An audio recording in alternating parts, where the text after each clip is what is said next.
Так, дорогие друзья, мы в Донецке. Здесь, на этом складе находится вся гуманитарка, все, что мы привезли из Москвы. Rail Continent, который довезла до Ростова, спасибо огромное. И МЧС, который привезла с Ростова до Донецка. Здесь все находится. Вот завтра отправится это на передовую нашим ребятам. Здесь женская одежда, мужская одежда. И дальше идем. Значит, здесь детская одежда, детское питание, детская обувь, книги, гигиена, салфетки. Короче, порядка 160 коробок в общей массе. 1,5 тонны где-то получается. Это склад молодежного центра, который занимается как раз распределением и помощью разным центрам в регионах Донецка и Луганска. Соответственно, с их помощью я все это буду развозить и потихонечку с Божьей помощью все раздадим. Спасибо огромное. Работаем, братья.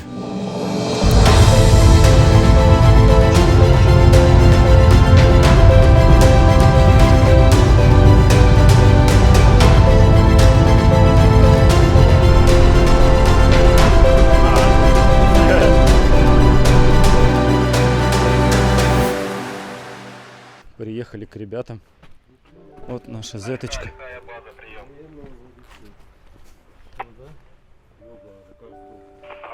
И очень важен сам элемент, как объединение, да, войска непосредственно и общество. Вот в чем дело. Мы чувствуем, что о нас думают, о нас знают, думают, переживают, соответственно. И тем, что мы вот общаемся, люди там понимают, что это не просто какая-то МММ куда-то и так далее. Это вот непосредственно в войска переходит, пожалуйста, реальные бойцы, реальные командиры. Всегда рады, мы очень рады вашей помощи. Это очень здорово. Спасибо, Господи. Спасибо вам. Сейчас не делаем. Туда, наверное, похоже. Не знаю.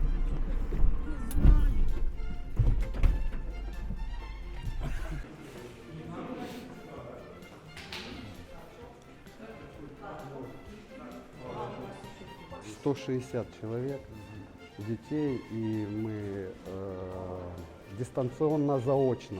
У нас дети приходят вторник с родителями и пятница.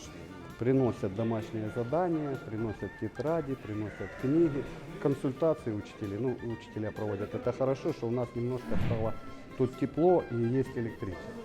Да нет, это очень хорошо. Небезопасно. Очно не можем заниматься, потому что мы в зоне непосредственного соприкосновения. Мы разложим все на партах, все пораскладываем, пусть люди заходят, пусть выбирают. Выделим многодетным, там у нас есть сироты, 3 человека. Многодетных у нас там семей 12. Вот, теперь Снегурочка. Да, как раз. Мы попали, мы готовим поздравления. И в YouTube у нас есть свой сайт. И готовим поздравления всем военным. И не только военным, и всем мирным жителям. Папам, мамам, дедушкам, бабушкам. С Новым годом!